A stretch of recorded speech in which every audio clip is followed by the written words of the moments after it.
ईसाई मसीह। आज हामी सदा झैं अन्त्यको समय, अगमबाणीहरू र हाम्रो समझ भन्ने विषयमा बाइबलमा दिएको अगमबाणीहरूको सन्दर्भमा चर्चा गर्न, बाइबलीय अध्ययन गर्न हामी गइरहेको छौं। आज यस अध्ययनमा भाग लिनुहुने गुरुबाहरू, अगुवाज्यूहरू, सबै दाजुभाइ दिदीबहिनी विश्वासीहरूलाई येशू ख्रीष्टको नाउँमा फेरि म अभिवादन गर्न चाहन्छु। हामीलाई थाहा छ बाइबल मानिसहरूको निम्ति दर्शन हो, जहाँ मानिसको व्यवस्था, विधान, नियम, कानुनहरू छ, जहाँ पृथ्वी अनि यसको वातावरण, प्रकृतिको कुराहरू उल्लेख गरिएको छ, जहाँ बुद्धि, ज्ञान, विवेकहरूको उल्लेख गरिएको छ। अनि बितेको पाठमा मैले तपाईहरुको समक्षमा मौसम परिवर्तन बाइबलमा जो बताइएको छ त्यसको सम्बन्धमा, त्यो के हो, मौसम परिवर्तनलाई अहिले वैज्ञानिकहरूले कसरी हेरिरहेको छन् र मौसम परिवर्तनद्वारा नै पृथ्वीको जो उमेर हो त्यसको अन्त्य कसरी हुन्छ भन्ने कुरा, बाइबलले के बताउँछ भन्ने कुराहरूको सुरुवात गरेको थिएँ। त्यही विषयलाई आज म अगाडि बढाउँदैछु। यस सन्दर्भमा परमेश्वरको वचन यशायाको पुस्तक अध्याय 24 को 1 पददेखि 6 पदसम्म हामी अहिले हेरौं। किनभने यशाया 24 अध्याय 1 पददेखि 23 पदसम्म चाहिँ सम्पूर्ण रूपमा मौसम परिवर्तन सम्बन्धी यसले बताएको छ। यशाया येशू ख्रीष्ट आउनुभन्दा करिब 900 वर्ष अगाडि पृथ्वीमा रहनु भएको परमेश्वरको अगमवक्ता हुनुहुन्थ्यो, हो कि? र यो कुरा हाम्रो निम्ति धेरै नै महत्त्वपूर्ण र मनन योग्य छ। हेर, परमप्रभुले पृथ्वी उजाड गर्नुहुनेछ, उहाँले त्यसलाई विनाश पारेर त्यहाँका बासिन्दाहरूलाई छरपष्ट पार्नुहुनेछ। जस्तो मानिसहरूको दशा हुन्छ त्यस्तै पुजारीको पनि हुन्छ, जस्तो दासको त्यस्तै मालिकको, जस्तो दासीको त्यस्तै मालिकनीको, जस्तो किन्नेको त्यस्तै बेच्नेको, जस्तो उधारो लिनेको त्यस्तै उधारो दिनेको दशा हुनेछ, जस्तो ऋण लिनेको त्यस्तै ऋण दिनेको।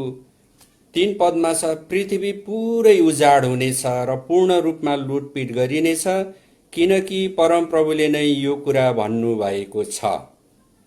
1 पददेखि 2 पद हेर्दाखेरि हामीले के देख्यौं भन्दाखेरि, पृथ्वीमा भएका तिनीहरू ख्रिस्चियन विश्वासीहरू हुन्, ईश्वरलाई मान्नेहरू हुन् वा नास्तिकहरू हुन्, वा धनी सम्पन्न व्यक्तिहरू हुन्, वा राजनेताहरू हुन्, वा सामान्य मानिसहरू हुन्, सबै नै पृथ्वीका सबै वासीहरूले यो अन्त्यको समयमा हुने महासङ्कट भोग्नु पर्ने कुरा अनिवार्य भएको हामी यहाँ देख्दछौँ। 3 पदमा धेरै महत्त्वपूर्ण कुरा छ। यहाँ लेखेको छ, पुरै पृथ्वी उजाड हुनेछ, पूर्ण रूपमा लुटपाट गरिनेछ, किनकि परमप्रभुले नै यो कुरा भन्नुभएको छ। पृथ्वी पुरै उजाड हुन्छ, शुष्क हुन्छ, अनि त्यहाँ पानीको अभाव हुन्छ, पृथ्वी मरुभूमिकरण हुन्छ, पूर्ण रूपमा लुटपाट गरिनेछ भन्ने कुराहरू यो चाहिँ मानवीय व्यवस्था हो। अहिले म तपाईलाई मौसम परिवर्तनको मुख्य कारक तत्व जो भूमण्डलीय तापमान वृद्धि हो, त्यो भूमण्डलीय तापमान वृद्धि हुँदै जाँदा पृथ्वीमा बसोबास गरिरहेका विभिन्न देश, विभिन्न क्षेत्रमा बसोबास गरिरहेका मानिसहरू त्यो देशमा त्यो क्षेत्रमा बस्न नसकेपछि लाखौं करोडौंको संख्यामा एक ठाउँबाट अर्को ठाउँ उपयुक्त बसोबासको निम्ति, खानाको निम्ति, पानीको निम्ति खोज्दै भौतारिँदै हिँड्दै जाँदा ती मानिसहरूले लुटपाट मचाउने, द्वन्द्व हुने, युद्ध हुने, अनि त्यो समयमा जाति जाति बीचमा युद्ध हुने त्यस्तो समयहरू पनि आउँछ, जो चाहिँ यशाया 24 अध्यायको 3 पदमा अहिले हामीले पढ्यौं। पृथ्वी सुक्खा हुनेछ, त्यो ओइलाउँछ, संसार दुर्बल हुन्छ, त्यो ओइलाउँछ, पृथ्वीका उच्च दर्जाका मानिसहरू दुर्बल हुन्छन्, पृथ्वी त्यसमा रहने मानिसहरूद्वारा दूषित पारिएको छ, तिनीहरूले नियमहरू उल्लङ्घन गरेका छन्, कानुनहरू भङ्ग गरेका छन् र सदा सर्वदाको करार तोडेका छन्। पृथ्वीमा मौसमी सङ्कटहरू हुन्छ, अनि पृथ्वीको तापमान बढेर जान्छ, पृथ्वी चाहिँ मानिसहरू बस्न लायक रहँदैन। किन भन्दाखेरि यहाँ हामीले उत्तर पाउँछौँ, पृथ्वी र त्यसमा रहने मानिसहरूद्वारा त्यो दूषित पारिएको छ।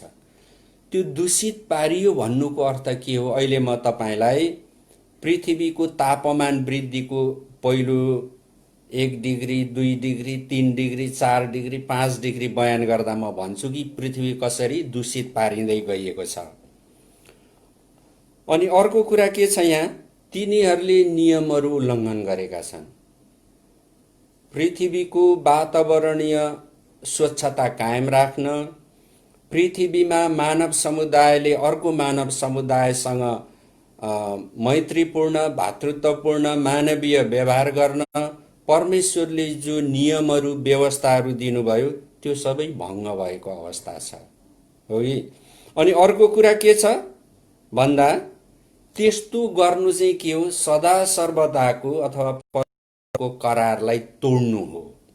जो अनुशासन, जो नियम परमेश्वरले मानव जातिलाई दिनुभयो, जुन अनुशासन र नियमहरू, विधानहरू, कानुनहरू, तौर तरिकाहरू, वैज्ञानिक पद्धतिहरू मानव जातिको प्रशस्तताको जीवनको निम्ति थियो, त्यसलाई मानिसहरूले बेवास्ता गरेको हुनाले, उल्लङ्घन गरेको हुनाले, अरूहरूको भलाइ र हितलाई नहेरेको हुनाले यो अवस्थाहरू आएको हो। 6 पदमा यसो लेखेको छ, यसकारण एउटा शरापले पृथ्वीलाई भस्म पार्छ। भस्म पार्छ भन्नुको अर्थ पृथ्वी नरहनु हो, पृथ्वीको उमेर सिद्धिनु हो, र त्यसका मानिसहरूले दोषको दण्ड भोग्नै पर्छ। यसै कारण पृथ्वीका बासिन्दाहरू जलाइएर थोरै मानिसहरू मात्र बाँकी रहेका छन्। यो थोरै मानिसहरू मात्र बाँकी रहेका छन् भन्ने कुराले पृथ्वी भएको कुरा देखाउँछ, तर यसले एउटा अवस्थाको कुरा मात्रै देखाएको। अहिले म तपाईलाई भन्छु, पृथ्वीको भूमण्डलीय तापमान वृद्धि हुँदै जाँदा 4 डिग्रीदेखि 5 डिग्री पुग्दाखेरि चाहिँ कसरी मानिसहरू थोरै रहन्छन् त्यो कुरा अहिले म तपाईलाई बताउँछु, जो यहाँ यशायाको पुस्तकमा लेखिएको छ। अब यशायाको पुस्तक 24 अध्यायको 7 पददेखि 23 पदसम्म तपाईले पढ्दै जानुभयो भने त्यहाँ के पाउनुहुन्छ भन्दा, मौसम परिवर्तनको कारण पृथ्वीमा भएको मानविकी प्रणाली भन्नाले सरकार, विधान, कानुन, नियम, अनि त्यहाँ भएको अर्थव्यवस्था, आर्थिक कुराहरू, अनि त्यहाँ भएको कृषि तथा खाद्यको कुराहरू, अनि मानिसहरूको आमोद प्रमोद, आनन्द, शान्ति, मनोरञ्जन, यो जीवनयापनको कुराहरू, आनन्दहरू, हर्षहरू, त्यो सबै कुरामा ठुलो अपव्यवस्था आउँछ, ठुलो र विकराल समस्याहरू हुन्छन्। अनि यहाँ बाइबलमा लेखेको छ यशायाको पुस्तक, त्यो समयमा सरकारहरू व्यवस्था र कानुनलाई बनाइराख्न, मानिसहरूको सुरक्षाको ग्यारेन्टी गर्न, मानिसहरूको समस्याहरू समाधान गर्न सरकारको सङ्गठित क्षेत्र चाहिँ असफल हुन्छ, कमजोर हुन्छ भनेर देखाइएको छ। अब आज म तपाईहरूलाई मौसम परिवर्तन सम्बन्धी अब अर्को एउटा बाइबलको वचन पनि तपाईहरुलाई देखाउन चाहन्छु। त्यो चाहिँ अय्युबको पुस्तक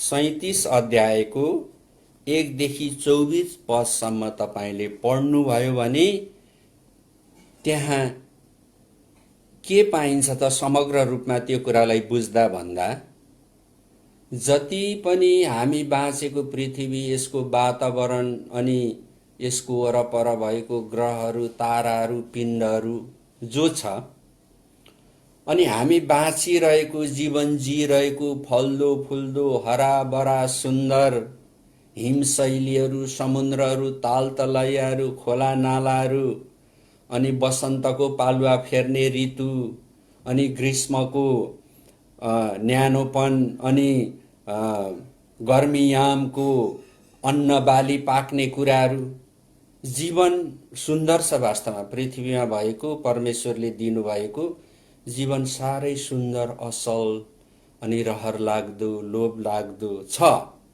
यो वास्तविकता हो। यो अय्युबको पुस्तकमा के लेखेको, के हामी पाउँछौं त्यसलाई तपाईले एक एक पद पढेर पढ्नुभयो र बुझ्नुभयो अनि तपाईलाई के समझ आउँछ भन्दा हाम्रो वातावरणमा यी सबै ऋतुहरू, महिनाहरू, त्यसमा चल्ने प्राकृतिक वातावरणहरू के हो? सबै परमेश्वरले दिएको कुरा हो। त्यति मात्रै होइन, अब त्यहाँ हुने गडबडी पनि मानिसहरूको कारण हो भनेर अय्युबको पुस्तकमा पनि लेखिएको हामी पाउँछौं। म तपाईलाई 37 अध्यायको 7 पद पढेर सुनाउँछु। उहाँले मानिसहरूको सबै परिश्रमलाई रोक्नुहुन्छ, यसरी उहाँले तिनीहरूलाई सृष्टि गर्नु भएको हो भनी सबै मानिसहरूले जान्न सक्छन्। प्रियहरू, यहाँ आकाशमा हुने कुरा, वर्षातको कुरा, ऋतुको कुरा, आनन्दको कुरा, शान्तिको कुरा, अचम्मको कुरा यहाँ बयान गरिएको छ। अनि फेरि सँगसँगै के भनिएको छ 7 पदमा?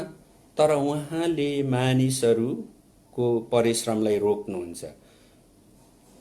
मानिसहरूले जति परिश्रम गरे पनि त्यसबाट उनीहरूले लाभ पाउन सक्दैनन्। किन? तीस वातावरणमा भएका सबै कुराहरू चाहिँ किन दियो भन्दाखेरि मानिसको उन्नतिको निम्ति, प्रगतिको निम्ति, आनन्दको निम्ति, प्रशस्तताको जीवनको निम्ति दियो। परमेश्वरले प्रशस्तताको जीवन दिनुहुन्छ अनि त्यो प्रशस्तताको जीवन मानिसहरूले पाउनको निम्ति मानिसलाई चाहिने सबै कुराहरू पनि परमेश्वरले दिनुभएको छ, हो कि? तर 7 पदमा के भनेको छ? उहाँले त्यसलाई रोक्नुहुन्छ। किन रोक्नुहुन्छ भन्दा पृथ्वीमा भएका सबै मानिसहरूले उहाँ नै मानिसहरूलाई सृष्टि गर्ने परम प्रभु परमेश्वर हुनुहुँदो रहेछ। उहाँलाई हामीले आदर गर्नुपर्छ, उहाँलाई स्वस्ति श्री चढाउनुपर्छ।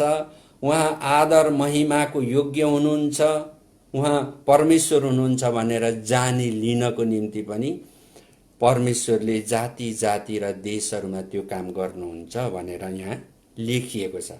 म तपाईलाई फेरि 13 पदमा लान चाहन्छु। अय्युब 37 अध्यायको 13 पद। परमेश्वरले पृथ्वीलाई भिजाउनलाई वृष्टि पठाउनुहुन्छ, मानिसहरूलाई दण्ड दिन अथवा आफ्नो निगाह देखाउन पनि उहाँले त्यो पठाउनुहुन्छ।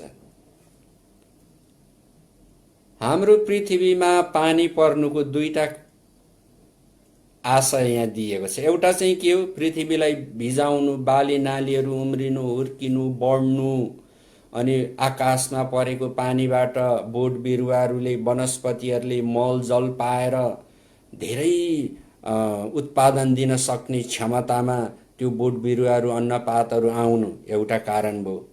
अर्को कारण चाहिँ मानिसहरूलाई दण्ड दिन पनि वृष्टि पठाउनुहुन्छ अनि मानिसहरूलाई परमेश्वरले प्रेम गर्नुहुन्छ, कृपा गर्नुहुन्छ भन्ने देखाउन पनि परमेश्वरले वृष्टि पठाउनुहुन्छ। अय्युबको पुस्तकमा पनि हामीले यही बुझ्छौं कि यो जो प्राकृतिक वातावरण हो, यो सम्पूर्ण प्राकृतिक वातावरणमा परमेश्वरको नियन्त्रण छ, उहाँको इच्छा छ। अनि म तपाईलाई फेरि स्मरण गराउँछु, लुका 21 अध्यायको 36 पदमा तपाईले पढ्नुहोस्, त्यहाँ के लेखिएको छ? महासङ्कष्टको समयमा, विपत्तिको समयमा तिमीहरू उम्कन सक्न निरन्तर प्रार्थना गर। प्रार्थना गर्नुको अर्थ बरबराउनु, धेरै शब्द बोल्नु, अनि भनौँ न कुनै धेरै खाँचोमा परेको मान्छेले सडकमा उभिएर माग्नु जस्तो अर्थ होइन। प्रार्थना गर्नुको अर्थ विश्वास गर्नु हो। विश्वास गर्नुको अर्थ विश्वास गरेको कुराले उसको हृदय र मस्तिष्क भरिएको हुन्छ। जब ऊ हृदय र मस्तिष्क भरिनुको अर्थ के हो भन्दा परमेश्वरको आत्मा उमा रहनु हो र उसले मागेको क्षेत्रमा, मागेको विषयमा उसले भरोसा राख्नु। यहाँ प्रार्थनाको अर्थ चाहिँ त्यो हो। अनि प्रार्थनाको अर्थ के हो? एउटा समर्पण पनि हो। हामीले आफ्नै तौर तरिका, शक्ति र क्षमतामा भर नपरेर हामी त्यस्तो समयको कुचक्र विनाशबाट उम्कनको निम्ति हामी परमेश्वरमा आफूलाई समर्पण गर्दैछौँ। प्रार्थनाको अर्थ त्यो।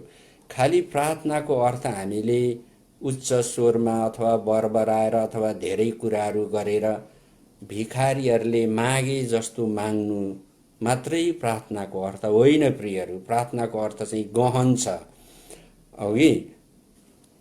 त्यसैले यस्तै सङ्कष्टको समयहरूलाई हामीले थाहा गरेर, चिनेर, जानेर त्यसबाट उम्किन सक्नु चाहिँ येशू ख्रीष्टको इच्छा सबै विश्वासीहरूमाथि हो।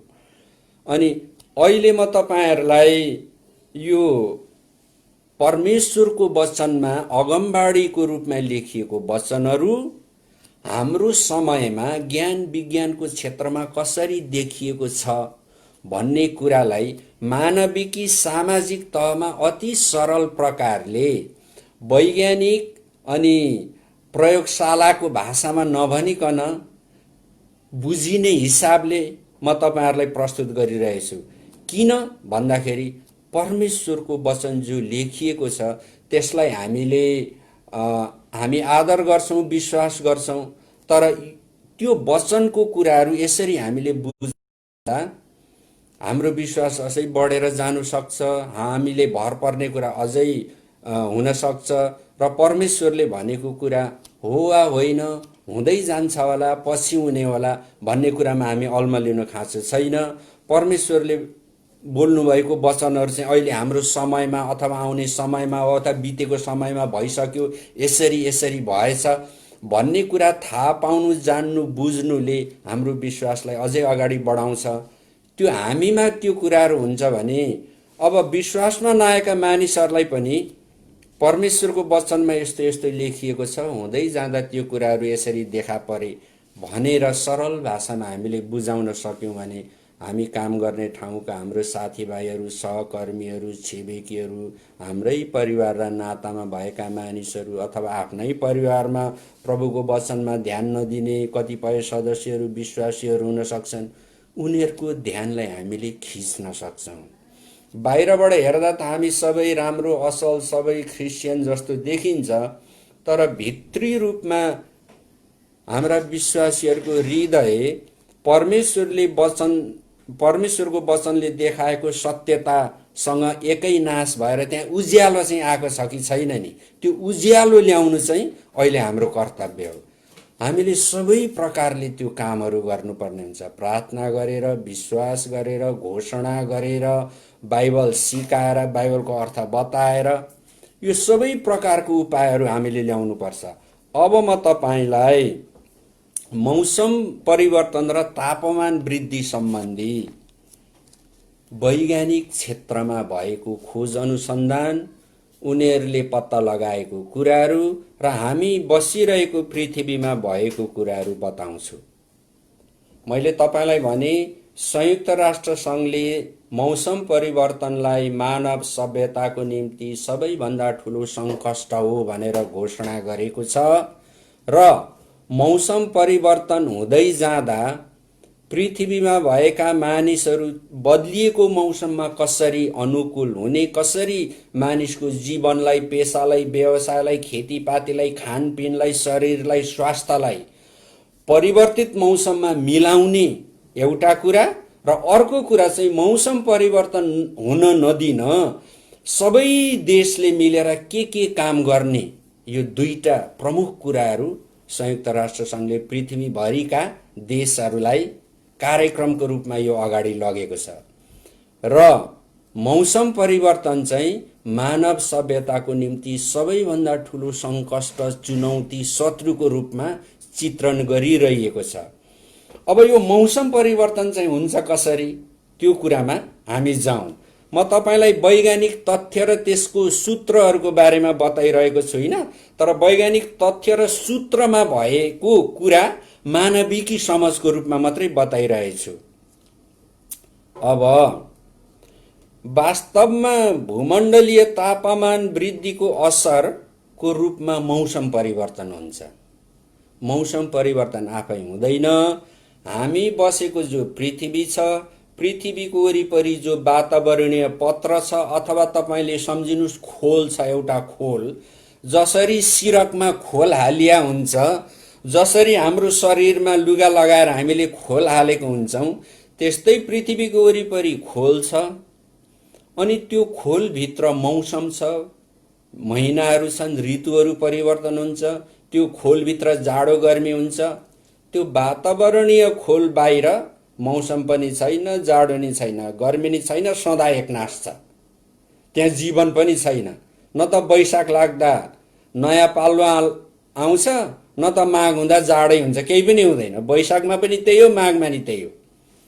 तर यो वातावरणीय खोलभित्र चाहिँ पृथ्वीमा तापक्रम बढेर गइरहेको छ।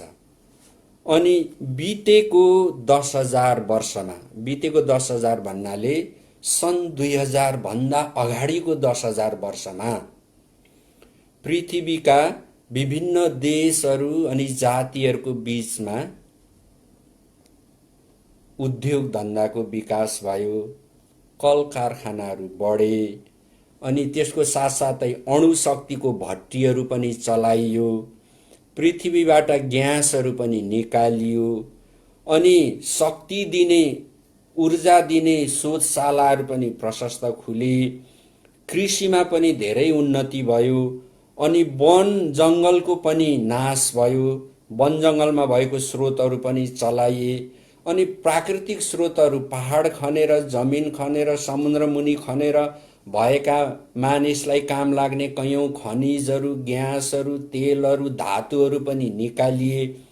बितेको 10,000 वर्षमा, सन् 2000 भन्दा अगाडिको 10,000 वर्षमा पृथ्वीमा उद्योग धन्दा, कल कारखाना, आणविक भट्टीहरू, कृषि क्षेत्र, वन, प्राकृतिक स्रोत उत्खननहरू, आणविक भट्टीहरू, हात हतियारहरू बनाएर, औद्योगिक वस्तुहरू बनाएर, गाडी, कल कारखानाहरू बनाएर, अनि तेलहरू उत्पादन गरेर, पेट्रोलहरू उपयोग गरेर, यो सबै जो औद्योगिक उन्नति भयो नि बितेको 10,000 वर्षमा, त्यो 10,000 वर्षमा तापक्रम पृथ्वीमा बढ्यो।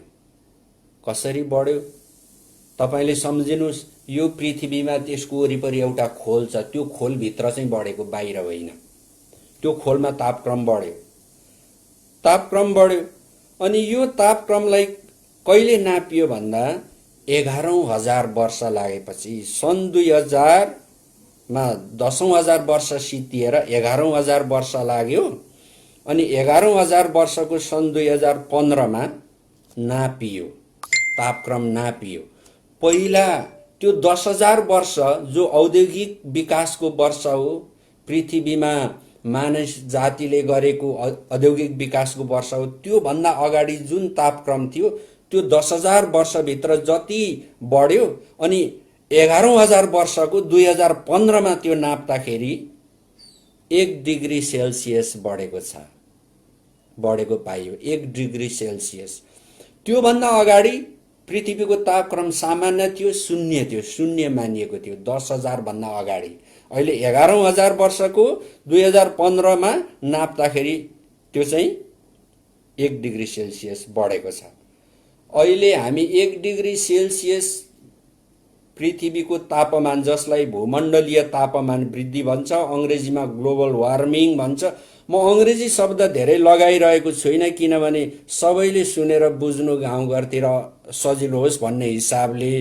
हुन त यस्तो कुराहरू बुझ्दा बुझाउँदा भन्दा कहिलेकाहीँ अङ्ग्रेजी पारिभाषिक शब्दहरू लगायो भने पनि, प्रयोग गरे भने धेरै सजिलो गरी बुझ्ने किसिमको नि हुन्छ। अब अघि मैले तपाईँलाई बताएँ बाइबलको पुस्तक यशाया 24 अध्यायको 1 देखि 23 पदसम्म।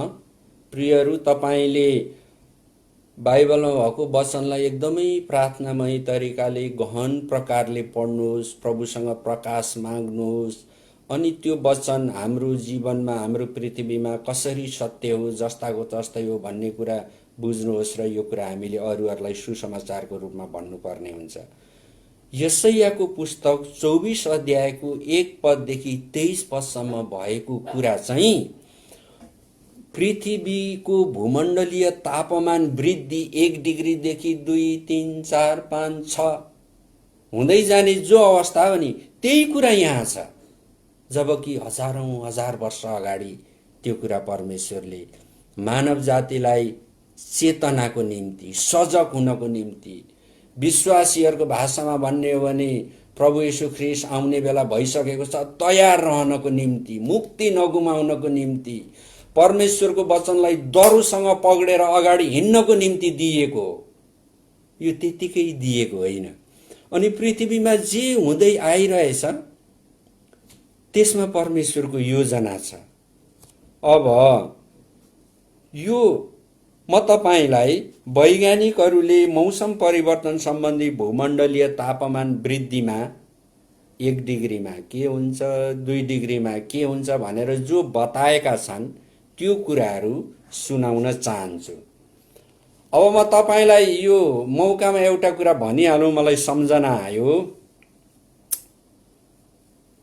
सायद भारतीय साहित्य पढ्ने हाम्रो कतिपय दाजुभाइहरूलाई त्यो कुरा थाहा पनि होला।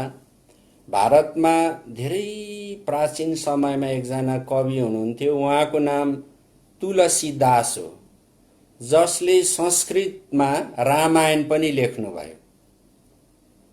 हिन्दू धर्मावलम्बीहरूले जो रामायण पढ्नुहुन्छ त्यो पुरानो रामायण चाहिँ तुलसीदासले लेख्नुभएको, संस्कृत भाषामा लेख्नुभएको रामायण हो।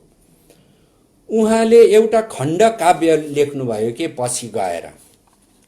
त्यो खण्ड काव्यको नाम हो मेघदूत।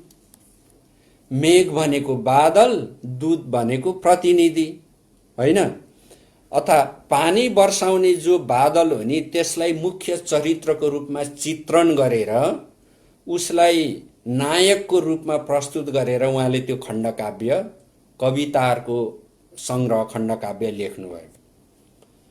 अनि समय बित्यो, तुलसीदास पनि उहाँ वृद्ध हुनुभयो, मर्नुभयो। उहाँ एउटा महान व्यक्ति, साहित्यकार हुनुहुन्थ्यो। भारतवर्षमा, नेपालमा अनि अरू विश्वको कति ठाउँहरूमा तुलसीदासको नाम नसुन्ने मान्छेहरू, साहित्यमा अभिरुचि हुने मान्छेहरू कमै छन्। उहाँ एउटा धेरै दिग्गज व्यक्तित्व हुनुहुन्थ्यो। अनि तुलसीदास पनि उमेर पुग्यो, उहाँ पनि जानुभयो। अनि मौसम सम्बन्धी, वातावरण सम्बन्धी विज्ञानमा नयाँ प्रकाशहरू पनि आयो, नयाँ तथ्यहरू पनि आए, नयाँ कुराहरूको पढाइ पनि हुन थाल्यो।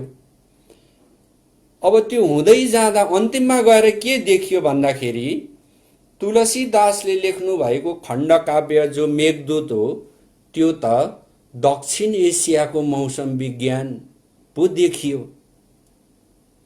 अनि यो एउटा आफैमा अचम्म कुरा हो, अचम्म लाग्ने कुरा हो। तुलसीदासले जो मेघदूत खण्डकाव्य लेख्नु भएको थियो त्यो मौसम विज्ञान लेख्नु भएन। उहाँ बाँचिन्जेलसम्म पनि मैले लेखेको यो खण्डकाव्य चाहिँ मौसम विज्ञान हो भनेर उहाँले थाहा पनि पाउनु भएन। तर पछि आएर त्यो चाहिँ दक्षिण एसियाको मौसम विज्ञानसँग मिल्यो, त्यसको चरित्रहरू, विशेषताहरू, सबै कुराहरू मिल्यो।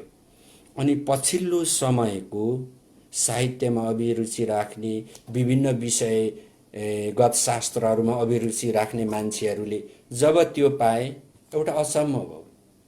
अब यहाँनिर एउटा सवाल आउँछ, तपाईलाई कस्तो लाग्छ? कविहरूलाई चाहिँ स्रष्टा भनेर पनि पृथ्वीभरि भनिन्छ। सबै देशको परम्परामा स्रष्टा भनेको रचना गर्ने भनेको हो कि।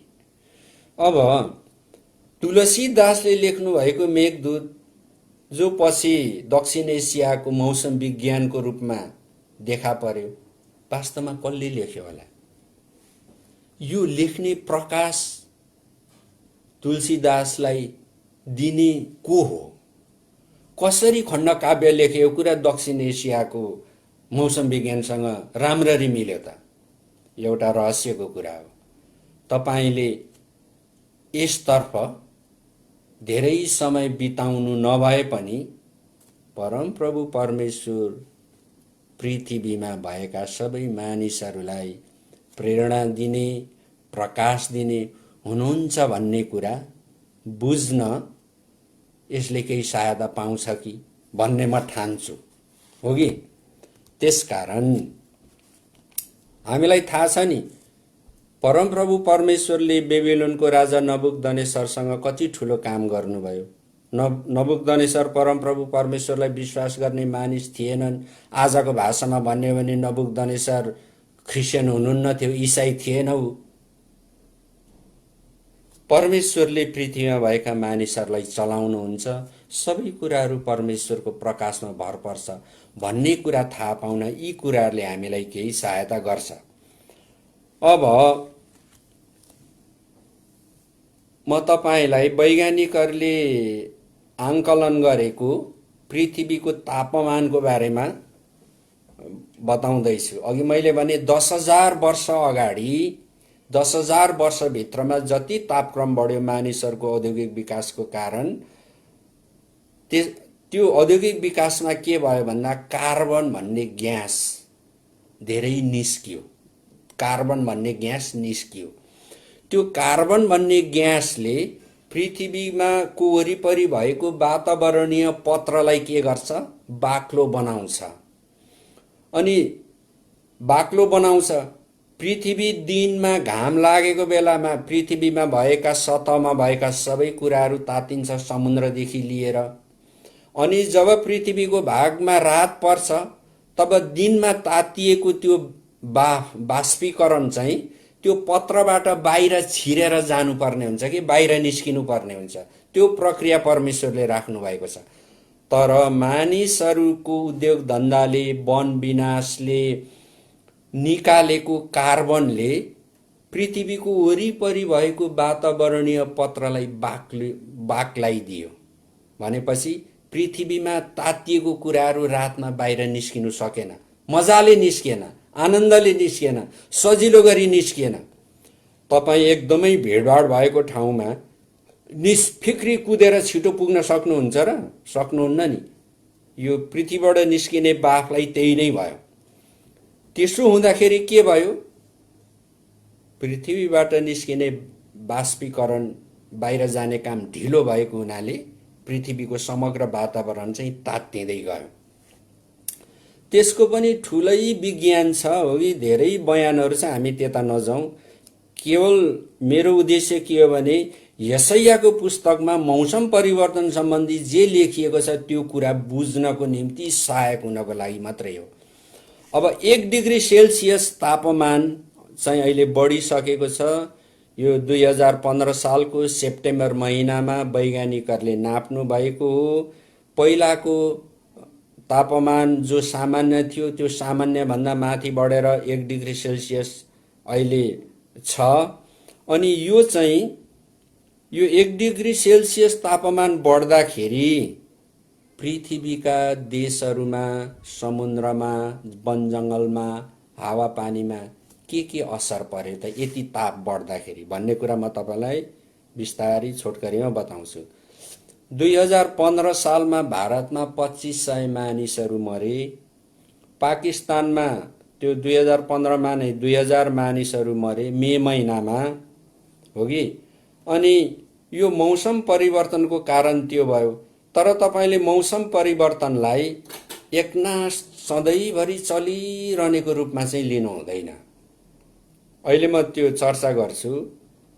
मौसम परिवर्तन भूमण्डलीय तापमान वृद्धिको कारण हुन्छ र त्यो जो परिवर्तित मौसम हो नि, जस्तो म उदाहरण दिन्छु, 2015 सालमा मे महिनामा भारतमा 2500, पाकिस्तानमा 2000 मरे।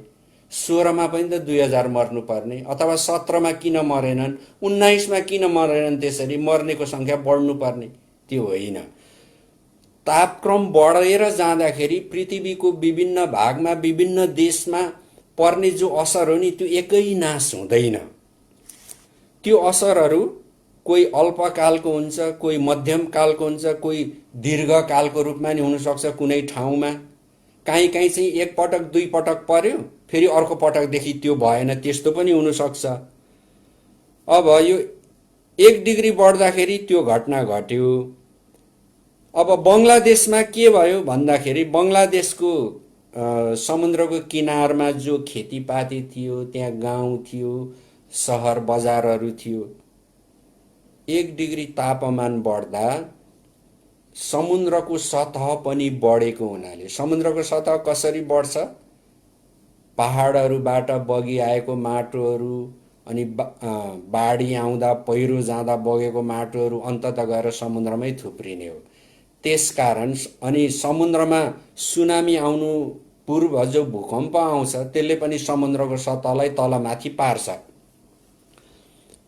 बङ्गलादेशमा समुद्र किनारमा भएको गाउँ सहर खेतीपाती सबै बसाइ सर्नु पर्यो। धेरै लाखौं मानिसहरू बसाइ सरे। अब 1 डिग्री तापक्रम बढ्दाखेरि नि नेपालमा के भयो म तपाईलाई त्यो सुनाउँछु। नेपालमा के परिवर्तन भयो त भन्दाखेरि पहिला गुराँस फुल्ने समय वैशाख महिना हो। म 10, 11, 12 कक्षा पढ्दाखेरि वैशाख महिनामा नै गुराँस फुल्थ्यो। हामी गुराँस फुलेपछि माथि साँगुरी डाँडामा जान्थ्यौं, गिटारहरू बोकेर गीत गाउँदै केटाहरू साथीभाइहरू भएर। अब अहिले वैशाख महिनामा फुल्ने फूल गुराँस यदि तपाईले अहिले खोज्नु भयो भने त्यो चाहिँ के भयो? बन्द भइसकेको छ।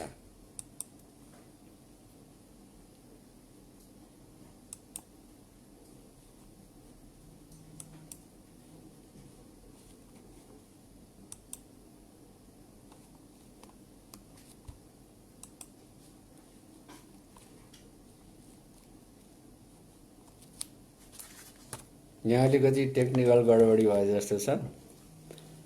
अहिले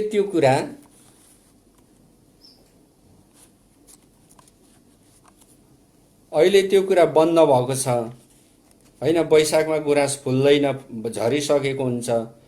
अब पहिला पहिला हाम्रो मधेसतिर तराईमा मेवा फल्थ्यो। अचेल नेपालको चुरे श्रृङ्खलामा मेवाहरू फल्न थाल्यो, मानिसहरूले खेती नै गर्न थालिसके।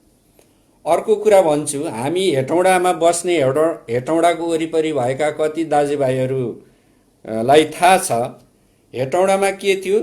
2071-72 सालतिर चैत वैशाख महिनामा जो धुलीकण हुन्थ्यो नि, धुलीकण पुरै धुलोले ढाक्ने जो समय थियो नि, त्यो धुलीकण अहिले के भयो? हटेर गइसक्यो। 71-72 सम्ममा त्यो हटेर गयो हैन।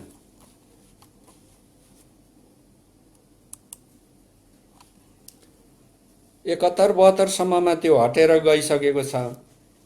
अनि मैले विचार गर्दाखेरि 72-73 सालदेखि धुलीकण आएको छैन। अनि अहिले 4-5 वर्ष भयो चैत्र वैशाख महिना पहिला पहिलाको भन्दा के भएको छ? सजिलो भएको छ। धेरै गर्मी नहुने, राति पनि शीतल हुने। कसै कसैले त हलुका ओड्नेहरू ओढेको पनि कुरा बताइरहनु भएको थियो। पहिला चैत्र वैशाखमा धेरै उखुम गर्मी हुन्थ्यो, अहिले गर्मी कम हुन थाल्यो। यो के हो भन्दा भूमण्डलीय तापमान वृद्धि हुँदा मौसम परिवर्तन भयो। अनि यो मौसम परिवर्तन चाहिँ केही समयको निम्ति, छोटो समयको निम्ति असरको रूपमा छ। यसको अर्थ यो होइन कि अब हेटौँडामा सधैँ चैत्र वैशाख सजिलो महिना हुने भयो, धेरै उखुम गर्मी नहुने भयो भन्ने होइन। यो एउटा अस्थायी प्रभाव मात्रै हो। अनि 1 डिग्री तापमान बढ्दाखेरि नेपालमा के भयो भने तपाईहरुले सुन्नुभयो होला, पत्र पत्रिकाहरूमा रिपोर्टिङहरू आएको थियो, फोटो पनि छापिएको थियो। नेपालको 2टा हिम नदी पग्लिएर शेर्पा दाजुभाइहरू बस्ने 2टा गाउँ बगायो। 2टा गाउँ छैन हिमालको मुनितिर। अनि अर्को एउटा गाउँ पनि जोखिममा छ, हिउँ नदी पग्लिने सम्भावना छ भन्ने समाचारहरू हामीले सुनिरहेको छौँ। अब 1 डिग्री तापमान बढ्दा नेपालमा के भयो हामी सबैलाई थाहा छ। 2019 सालमा पर्सा जिल्लामा टोर्नाडो आयो, अर्थात् चक्रवात वायु। त्यो चाहिँ नेपालको इतिहासमा पहिलो पटक भएको घटना हो, त्योभन्दा अगाडि भएको थिएन। अब यो पटक हुन्छ हुँदैन हामीलाई थाहा छैन। त्यतिखेरको चक्रवात वायुले धेरै घरहरू भत्कायो, पक्की घरहरू पनि भत्कायो, छतै उडायो, पर्खालै लग्यो, मानिसहरूको क्षति भयो, धनजन नाश भयो, कति ठुलो सङ्कष्ट भएको थियो। यो के हो? भूमण्डलीय तापमान वृद्धिको एउटा असर हो। अब म तपाईलाई 2 डिग्री तापमानको सम्बन्धमा बताउँछु। अब अहिले पृथ्वीमा 1 डिग्री सेल्सियस तापमान बढेको छ। अनि वैज्ञानिकहरूले अनुमान गरे अनुसार सन् 2100 सम्ममा 2 डिग्री तापमान बढेर जान्छ भनेको छ। 2100 सम्ममा है, अहिले 2020 हुँदैछ। अब त्यहाँ के अनुमान लगाइएको छ भने जब 2 डिग्री तापमान हुन्छ भने पृथ्वीमा 70% समुद्रको किनारहरू भएको देशहरूको ठाउँहरू पानीमा डुब्छन्। समुद्र किनारमा के छ? बन्दरगाह छ, त्यहाँ व्यापार हुन्छ, खेतीपाती हुन्छ। समुद्र किनार चाहिँ मनोरञ्जनको क्षेत्रहरू पनि हो, त्यहाँ पर्यटन व्यवसाय हुन्छ, होटल हैन, स्विमिङ पुलहरू, समुद्रमा घाम ताप्ने ठाउँहरू, सामुद्रिक हावा खाने ठाउँहरू, त्यस्तो क्षेत्रहरू पुरै डुब्छ।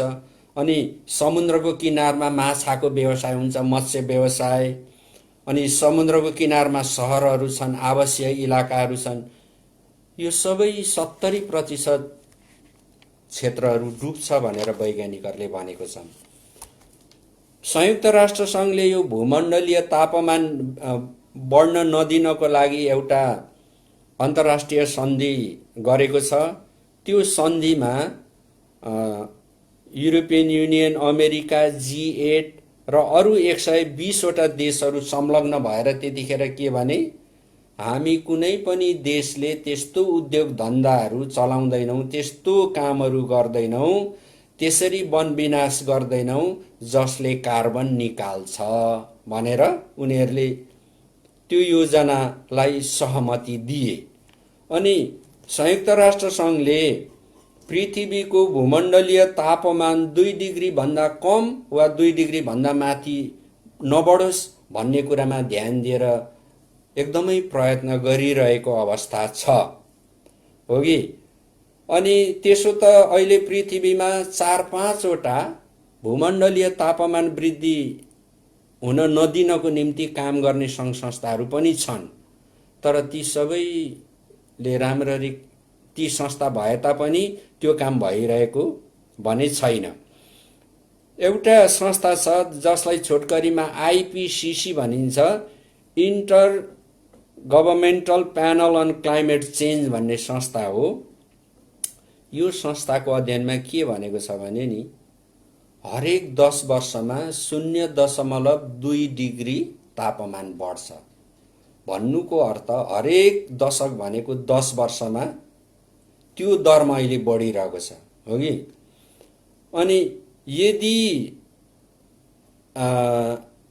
पृथ्वीको तापक्रम बढेर 2 डिग्री पुग्यो भने चाहिँ उत्तरी ध्रुव र दक्षिणमा भएको जति पनि हिम श्रृङ्खलाहरू छ, हिमालले ढाकिएको पहाडहरू, त्यहाँको 40% हिउँहरू पग्लिन्छ भनेको छ। अब यदि पृथ्वीको तापक्रम 3 डिग्री पुग्यो भने के हुन्छ भन्दाखेरि 40% वन जङ्गल नाश हुन्छन्, नाश भइसकेको हुन्छ। अनि पृथ्वीको भूभाग देखाउने, समुद्र देखाउने, देश देश महादेशहरू देखाउने जुन हाम्रो मानचित्र छ नि, त्यो मानचित्र बिग्रिसकेको हुन्छ र नयाँ मानचित्र बनाउनु पर्ने हुन्छ 3 डिग्री तापमान पुग्दाखेरि। एरिक सोलहेम भन्ने एकजना व्यक्ति हुनुहुन्छ जो चाहिँ संयुक्त राष्ट्र सङ्घको वातावरणीय विभागको प्रमुख हुनुहुन्छ। उहाँले के भन्नुभयो भन्दाखेरि पेरिसमा जो सम्मेलन भएको थियो त्यो सम्मेलनमा 197 देशका प्रतिनिधिहरू थिए र ती सबै देशका प्रतिनिधिहरूले पृथ्वीको भूमण्डलीय तापमान 2 डिग्री भन्दा कम पार्नको निम्ति हामीले कार्बन निष्कासन गर्ने काम गर्ने छैनौँ, जङ्गल फडानी गर्ने छैनौँ, अनि कार्बन निस्किने उद्योग धन्दाहरू चलाउने छैनौँ, भट्टीहरू चलाउने छैनौँ, आणविक उद्योगको कामहरू गर्ने छैनौँ, आणविक हतियारहरू, विस्फोटक पदार्थहरूको प्रयोग गर्ने छैनौँ भनेर तिनले भनेको थिए। अनि उहाँले के भन्नुभयो, तर 197 देशमध्ये कसैले पनि 2 डिग्री पुग्न नदिनको निम्ति जे काम गर्छु भनेको थियो त्यो कसैले पनि नगरेको हुनाले सन् 2100 2 डिग्री होइन 3 डिग्री 3.2 डिग्री 3 डिग्री भन्दा बढी 3.2 3 डिग्री तापमान पुग्नेछ भनेर उहाँले भन्नुभएको छ। अर्थात् कुनै पनि देशहरूले कार्बन नबढाउने किसिमको क्रियाकलाप गरिरहेका छैनन्, हो कि। अनि यो गैर सरकारी सङ्घ संस्थाहरूको एउटा अन्तर्राष्ट्रिय सङ्गठन छ, त्यसलाई क्लाइमेट सेन्टर भनिएको छ। अन्तर्राष्ट्रिय सङ्घ एनजिओहरूको क्लाइमेट सेन्टरको साइन्टिस्टहरूले के भनेको छन् भन्दा यदि हामी बसेको पृथ्वीको तापक्रम 3 डिग्री पुग्यो भने चाहिँ समुद्र क्षेत्रमा बसोबास गर्ने 275 मिलियन मानिसहरू पृथ्वीबाट विस्थापित हुनेछन्, अर्थात् त्यो ठाउँ बस्न नसक्ने हुन्छ, त्यहाँबाट छोडेर जानुपर्नेछ भन्ने कुरा त्यहाँ दिएको छ। अब 4 डिग्री तापमान बढ्दा के हुन्छ? यदि पृथ्वीको तापमान 4 डिग्री पुग्यो भने दक्षिण भारत, पाकिस्तान पुरै डुब्छ। हाम्रो सगरमाथाको हिउँ पग्लेर सबै दक्षिण भारत डुबाउने सम्म हुन्छ। अनि युरोप, अहिले जो पश्चिम युरोप, पूर्वी युरोप छ, जो शक्तिशाली देशहरू छन् जहाँ जीवन सुविधाजनक छ, सामाजिक सुरक्षा बढी छ, अनि सरकारहरू एकदम स्थिर प्रकारको छ, अनि संसारभरिका मानिसहरू युरोप जान, अमेरिका जान चाहन्छन्, त्यहाँ बस्न, काम गर्न चाहन्छन्। त्यो युरोप के हुन्छ? मरुभूमिमा परिणत हुन्छ भनेको छ 4 डिग्री तापमान बढ्दा। मरुभूमिमा परिणत हुँदै जान्छ क्रमशः। अनि ध्रुवीय क्षेत्रमा के हुन्छ? जस्तो उत्तरी ध्रुव आर्कटिक एरिया अनि दक्षिणी ध्रुवको अस्ट्रेलियातिर के हुन्छ? मानिसहरू बसोबास गर्नको लागि लाखौं करोडौंको संख्यामा हुल बाँधेर जानेछन्। किनभने कहाँ बस्ने त? जीवनयापन कहाँ गर्ने? के खाने? के पिउने? जीवन परिवार कसरी चलाउने? जहाँ बसेको त्यो मरुभूमि भइसक्यो, त्यहाँ तापक्रम बढेको छ, त्यहाँ कति आगो लागेको छ, बस्न सक्ने अवस्था छैन, कहाँ जाने त? बाँच्नको लागि त कहीँ जानु पर्यो नि। अनि लाखौं लाख मानिसहरू लाम लागेर एक ठाउँबाट अर्को ठाउँ तिनीहरू हिँड्नेछन् भनेर भनिएको छ। अमेरिकाको दक्षिणी भाग, अहिलेको अमेरिकाको सबै दक्षिणी भाग, अनि मेक्सिको देश, अनि दक्षिण अमेरिका भनेको ल्याटिन अमेरिकामा अहिले जति पनि देशहरू छन् ती देशहरूमध्ये 3 भाग, एक भाग छोडेर 3 भाग, अनि अफ्रिकाको मोजाम्बिक, मादागास्कर भन्ने देशहरू डुब्नेछ। भन्नुको अर्थ समुद्रको सतह बढ्छ, ती देशहरू समुद्रले डुबाउँछ। अनि एसियामा, अब एसिया महादेशको हिन्द महासागरीय क्षेत्र भनेको भारतको वरिपरि भएको देशहरू, क्षेत्रहरू, हिन्द महासागरीय क्षेत्रको देशहरू, बङ्गलादेश, इन्डो चाइना भन्ने क्षेत्र, इन्डोनेसिया, अनि यो देशहरूको धेरैजसो भागहरू समुद्रमा डुब्छ। अनि ल्याटिन अमेरिकाको पेरु देशको पनि कतिपय भागहरू समुद्रमा डुब्छ र अरू भागहरू चाहिँ मरुभूमिमा परिणत हुँदै जान्छ। अनि मानव जातिहरू बस्न नसक्ने अवस्थामा पुग्छन्। त्यो समयमा नदी नाला खोलाहरू सुक्छ, खानेपानीको अभाव हुन्छ। अनि पृथ्वी नडुबेका बाँकी भागहरू मरुभूमि हुँदै जाँदा त्यहाँ बस्ने मानिसहरू बसाइ सर्दै बासको खोजीमा हिँड्दै जान्छन्। त्यसले समस्याहरू पनि उत्पन्न गर्दै जान्छ, युद्धहरू पनि हुँदै जान्छ, किनभने बाँच्नको लागि। जस्तो हाम्रो क्षेत्रमा कुनै अर्को क्षेत्रको लाखौं लाख मानिसहरूको हुल आए भने तिनलाई यहाँ भएको खाद्यले, कृषिले, सहरले, बजारले के धान लाएर, होइन? अनि त्यो समयमा मान्छेहरूको बीचमा त्यो सङ्कष्ट हुन्छ र त्यस्तो अवस्था हुन्छ। अघि मैले तपाईँलाई यशायाको पुस्तकमा लेखेको परमेश्वरको वचन देखाएँ। अघि मैले भने अहिले तापमान वृद्धिको समयमा यो वचनमा लेखेको कुराहरू आउँछ भनेर मैले तपाईँलाई जानकारी गराएको थिएँ। त्यही कुराहरू आइरहेछ अहिले, जो यशायाको पुस्तकमा लेखिएको छ। अब हाम्रो हिमालहरू त्यतिखेर के हुन्छ? हिउँविहीन हुन्छ। अब 5 डिग्री तापमान बढ्दा के हुन्छ? त्यसलाई वैज्ञानिकहरूले हट हाउस अर्थ भनेर भनिएको छ। हट हाउस अर्थ 5 डिग्री तापमान हुँदाखेरि चाहिँ त्यो हुन्छ। अनि वैज्ञानिकहरूले भने त्यति बेला चाहिँ क्लाइमेट रिफ्युजी अर्थात् मौसमले गर्दा बासको खोजीमा हिँडेका मानिसहरूको हुलहुल हुनेछ, उनीहरू भौँतारिन्छन्। अनि विश्वको विभिन्न भागहरूमा आगो लाग्छ, किनभने तापक्रम बढ्दै जान्छ।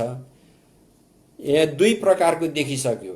तापमान बढ्दा एकातिर समुद्रको सतहमाथि उठ्ने र समुद्री किनारहरू डुब्ने, त्यही तापमान बढ्दाखेरि कुनै ठाउँहरूमा चाहिँ मरुभूमि बढ्दै जाने, 2 प्रकारको विपत्तिहरू आउँदै जान्छ। अनि त्यसरी यो छ। अब यसले चाहिँ बाली नाली जङ्गल नाश गर्ने, सहर गाउँ नाश हुने, किनभने पृथ्वी पुरै तातो हुन्छ, मानिसहरू बस्न सक्ने छैनन् भनिएको छ। अनि एकजना जो विज्ञ हुनुहुन्छ संयुक्त राष्ट्र सङ्घको क्लाइमेट चेन्ज सम्बन्धी काम गर्ने, उहाँले के एउटा महत्त्वपूर्ण कुरा औल्याउनु भएको छ। अब पृथ्वीको देश देश र जाति जातिहरूमा जुन समस्या छ, त्यो समस्या किन छ भन्दा तिनीहरूको सामाजिक रहन सहन, मूल्य मान्यता र ती जाति र देशहरूको संस्कृतिको कारण यो तापमान नियन्त्रण हुने कतिपय कामहरू प्रभावकारी रूपमा गर्न नसकिने हुन्छ। सामाजिकता र संस्कृतिमै रूपान्तरण हुनुपर्छ भनेर उहाँले भन्नुभएको छ, होइन? अनि वैज्ञानिकहरूले के सुझाएको छन् भन्दाखेरि त्यो समयमा यदि हामीले कार्बन नियन्त्रण गर्ने हो, जङ्गल विनाश रोक्ने हो, 2 डिग्रीभन्दा कम तापमान कायम गर्ने हो भने जनसङ्ख्या वृद्धि दर पनि कम गर्नुपर्छ। कार्बन नष्ट हुने किसिमको उद्योग धन्दाहरू, कार्बन नष्ट हुने किसिमको तकनिकी ज्ञान विज्ञानहरूतिर बढाउनुपर्छ र कार्बन फैलाउने कुनै पनि प्रकारको उद्योग धन्दाहरू बढावा गर्नु हुँदैन भनेर उहाँले भन्नुभएको छ। तर पृथ्वीका शक्तिशाली देशहरू जो औद्योगिक राष्ट्रहरू हुन्, जसको हैसियत पृथ्वीको देशहरूको बीचमा बलियो छ, उनीहरूले त कार्बन रोकिने किसिमको अनि आणविक भट्टीहरू को कामहरू रोकिने किसिमको कुनै काम गरेको छैन। हेर्नुहोस् 2020मा अहिले हामीले भोगिरहेको समयमा अब त झन् हात हतियारको होडबाजी, बढी विस्फोटक पदार्थहरू उत्पादन हुने, घातक हतियारहरू बनाउने, समुद्र मुनि पनि माइनहरू बिछाइएको कुराहरू सुरक्षाको निम्ति, यो सबै कुराहरू आइरहेछ। यो सबैले के देखाउँछ भन्दाखेरि को चाहिँ बलियो देश हुने, कसले आफ्नो प्रभाव बढी बढाउने, यो सबै कुराहरूको कारण पृथ्वीको तापमान वृद्धि हुनुको साटो बढ्दै गइरहेको छ भनेर वैज्ञानिकहरूले भनिरहेको छन्। अब 6 डिग्री तापमान बढ्दा के हुन्छ? यस अवस्थामा चाहिँ पृथ्वीमा भएको वर्षात गराउने जङ्गल, जसलाई रेन फरेस्ट भनिन्छ, जस्तो अमेजन, ब्राजिलमा भएको अमेजन, ब्राजिल के हो? सबैभन्दा धेरै पानी पर्ने ठाउँ हो। ब्राजिल पछि धेरै पानी पर्ने ठाउँ एसियाको हाम्रो देश नेपाल नै हो। अब 6 डिग्री तापमान पुग्दा चाहिँ 5 डिग्री तापमान पुगेपछि 6 डिग्री पुग्ने क्रममै के हुन्छ? पृथ्वीको वनजङ्गल सबै अमेजन लगायत जम्मै नाश हुन्छ र त्यो चाहिँ मरुभूमिमा परिणत भएको हुन्छ। अनि ठुल्ठुलो मानव समूहहरू बसाइ सर्ने काम भइ नै रहेको हुन्छ। यो काम चाहिँ 5 डिग्रीदेखि नै सुरु भएको हुन्छ। अब इथान सिजेल भन्ने एकजना वैज्ञानिक लेखक, अनि उहाँ चाहिँ खगोलशास्त्री पनि हुनुहुन्छ अनि दार्शनिक पनि हुनुहुन्छ। उहाँले पनि के भन्नुभएको छ भन्दा, उहाँले भनेको कुराहरू एकदमै महत्त्वपूर्ण छ, हामीले सम्झिनुपर्छ। उहाँले भनेको कुरा म राख्छु। पृथ्वी वास्तवमा 4 प्रकारले सिद्धिन्छ। पृथ्वीको उमेर सिद्धिन्छ, अन्त्य हुन्छ। अनि पृथ्वीको अन्त्य हुन्छ भन्ने कुराहरू चाहिँ यो नयाँ वैज्ञानिक कुरा होइन, उहिलेदेखि पुरानो शास्त्रहरूमा भएको कुरा हो। उहाँले के भन्नुभयो? माया क्यालेन्डरमा त्यो कुरा दिएको छ। अनि पृथ्वीको पुनर्निर्माण भन्ने चाहिँ तपाईले उत्पत्तिको पुस्तक 1 अध्यायको 1 पदमा पृथ्वी निर्माण भएको कुरा छ। उत्पत्तिको पुस्तक 1 अध्यायको 2 पदमा चाहिँ के छ? पुनर्निर्माण भइसकेको पृथ्वीमा केही खराबी आएको, पृथ्वीको गति नियम विकृत भएको कुरा छ। अनि यो इथान सिजेल भन्ने वैज्ञानिकले पनि त्यो कुरा लेख्नु भएको छ। पृथ्वीको पुनर्निर्माण भएको कथा जो बाइबलमा छ, अनि ठुलो जलप्रलय नोहको समयमा भएको, अनि नरोकिने आगो आएको, अनि उहाँले भन्नुभयो बाइबलीय अगमबाणीहरूमा लेखिएको कुराहरू उहाँले बताउनु भएको छ। यो सबै कुराहरूले के देखाउँछ भन्दा पृथ्वीको उमेर छ। अघि पृथ्वीको उमेर छ र त्यो चाहिँ वास्तवमा पृथ्वी चाहिँ एक दिन अन्त्य भएर जान्छ। उहाँले पृथ्वीको अन्त्य हुने 4 वटा कुरा भन्नुभयो। एउटा चाहिँ मानिसहरूको नाश। उहाँले के देखाउनु भएको छ भन्दा मानिसहरूको नाश कसरी हुन्छ? यो पृथ्वी जो निर्माण गरियो, निर्माण भएको छ, यसको जो चरित्र छ, विशेषता छ, यो चरित्र विशेषता नै सधैँभरि टिकिरहने किसिमको छैन। यो निर्माण भएकै त्यो प्रकारको छ। एकातिर त्यो छ भने अर्कोतिर पृथ्वीमा भएको स्रोतहरू पनि मानिसले चलाएर उपभोग गरेर सिद्धिँदै जाँदैछ।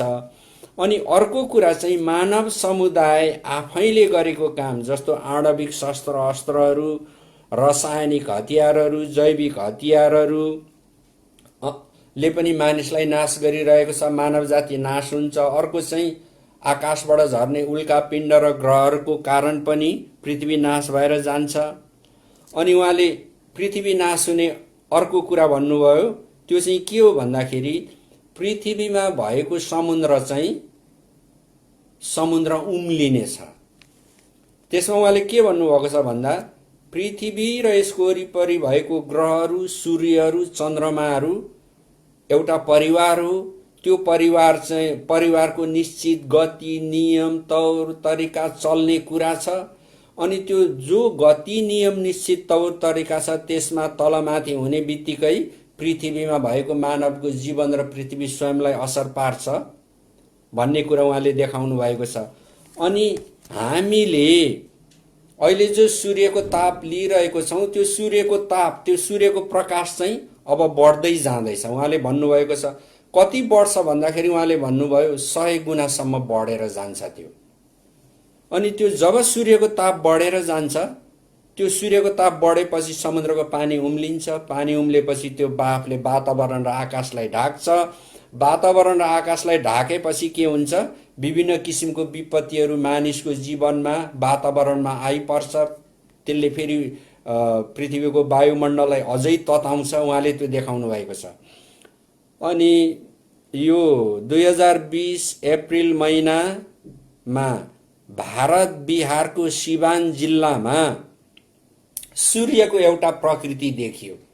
बिचमा सूर्य छ पहिलाको जस्तो, त्यसको वरिपरि एउटा ठुलो भाग छ, अनि त्यो भागमा चाहिँ सूर्यको तेज वरिपरि देखिएको छ र त्यसको वरिपरि चाहिँ घेरा लागेको छ। अनि त्यहाँ मानिसहरूले के भने, सिवान जिल्लाको मानिसहरूले इधर अंदर में कोरोना वायरस है और इससे जीवन कष्टकर हो रहा है और ऊपर में क्या क्या हो रहा है, इस सूर्य को क्या हो रहा है। मैं तो बोलता हूँ सभी को कुदरत को समझना चाहिए। जो भी जिस धर्म का हो उस भगवान को पूजना चाहिए, ये सभी ईश्वर का लीला जैसा लगता है भनेर पत्रकारलाई त्यो सिवान जिल्लाको मानिसहरूले आफ्नो प्रतिक्रिया दिइरहेको मैले देखेको थिएँ। अर्थात् अहिले सबै मानिसहरूको ज्ञानमा के छ, जे पनि हाम्रो वरिपरि भइरहेछ यसमा परमेश्वरको हात छ भन्ने कुरा मानिसहरूमा कुनै न कुनै प्रकारले एउटा चेतनाको रूपमा आइरहेको छ। अनि उहाँले भन्नुभयो, अर्को कुरा चाहिँ के भन्नुभयो, जब त्यो सूर्यको ताप बढेर जान्छ भने हामी बसेको पृथ्वी चाहिँ एउटा सुक्खा ढुङ्गा जस्तो मात्रै परिणत हुन्छ अरे। अनि अन्त्यमा चाहिँ हामी बसेको पृथ्वी या त त्यो एउटा कालो ठुलो ओडार जसलाई वैज्ञानिकले ब्ल्याक होल भनेको छन् त्यो भित्र छिरेर हराउँछ, या त यो चाउरिएर खुम्चिएर अन्तरिक्षमा यसै रहिरहने हुन्छ, यो जीवन हुँदैन उहाँले भन्नुभयो।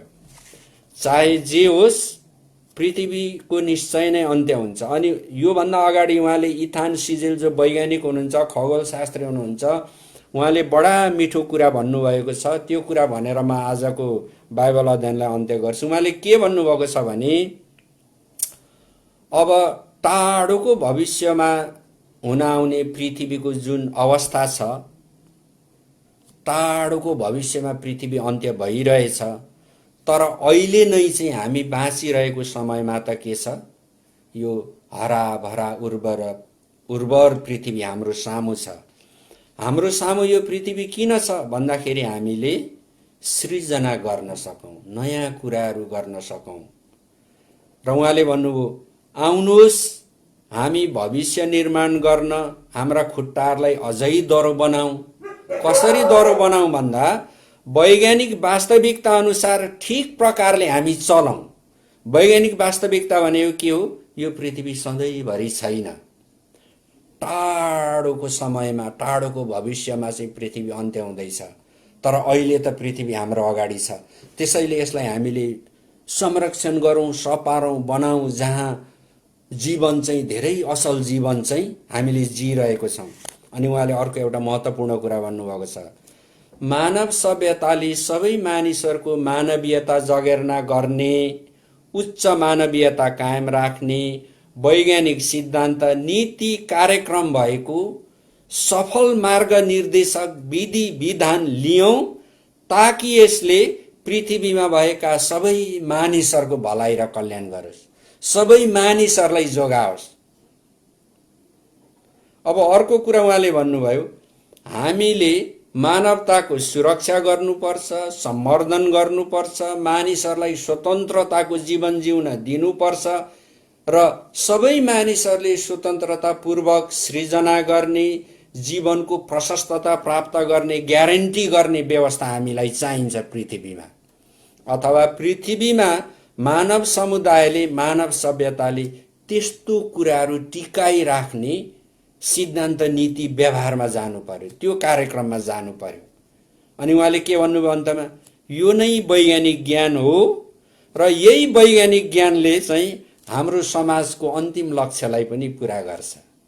प्रियहरू, मैले तपाईलाई वैज्ञानिकहरूको जो तथ्यहरू सुनाए त्यसको उद्देश्य के हो, परमेश्वरको वचन अगमवाणीमा भएका कुराहरू कसरी हुन आउँछन्, त्यो हुन आउने कुरा जो वैज्ञानिक कुरा हो, सत्य कुरा हो, तथ्य कुरा हो। र इथान सिजेल वैज्ञानिकले भन्नुभए जस्तै अब पृथ्वीका मानिसहरू जो व्यवस्थाको अधीनमा छन्, हैन, सबै देशमा व्यवस्था, त्यसो हुँदाखेरि मानव जातिले हाम्रो अन्तिम गन्तव्य पनि के हुनु पर्यो? सबैको भलाइ हुने व्यवस्थामा रहेर काम गर्नु पर्यो, किनभने पृथ्वी सधैँभरि छैन। अनि परमेश्वरले पनि हामीलाई के भन्नुभएको छ? पृथ्वी नाशवान छ, जीवन पनि नाशवान छ, र मानिसको जीवनको उद्देश्य चाहिँ के हो? आफ्नो कामद्वारा सबैको भलाइ गरेर हामी मुक्ति पाउँ। परमेश्वरको सन्देशमा भएको यो कुरालाई वैज्ञानिकले भन्नुभएको कुराले पनि त्यही कुरालाई देखाइरहेको छ। र आज चाहिँ सबै मानिसहरूले परमेश्वरलाई जान्नुपर्ने, सुन्नुपर्ने, बुझ्नुपर्ने, परमेश्वरको मार्गलाई पछ्याउनु पर्ने खाँचो झन् धेरै हुँदै आइरहेको छ। आउनुहोस् हामी प्रार्थनाद्वारा आजको यो बाइबल अध्ययनलाई अन्त्य गर्नेछौँ। परमेश्वर पिता, तपाईलाई धन्यवाद होस्। तपाईले हामीलाई यशायाको पुस्तकबाट ल्याउनु भएको प्रकाश, जो मौसम परिवर्तन, भूमण्डलीय तापमान वृद्धि हुँदै जाँदा कसरी मानवीय जीवनमा, पृथ्वीमा सङ्कष्ट आउँदै जान्छ र कसरी पृथ्वीको अन्त्य हुन्छ भन्ने कुराहरू मानविकी सामाजिक तवरले हामीले बुझ्न सक्यौँ। तपाईको अनुग्रह, कृपा र प्रेम हामीमाथि राखिदिनु भएको छ। प्रभु, तपाईलाई महिमा होस्, धन्यवाद होस्। राज्य, पराक्रम र महिमा सदा सर्वदा परम प्रभुको हो। आमेन।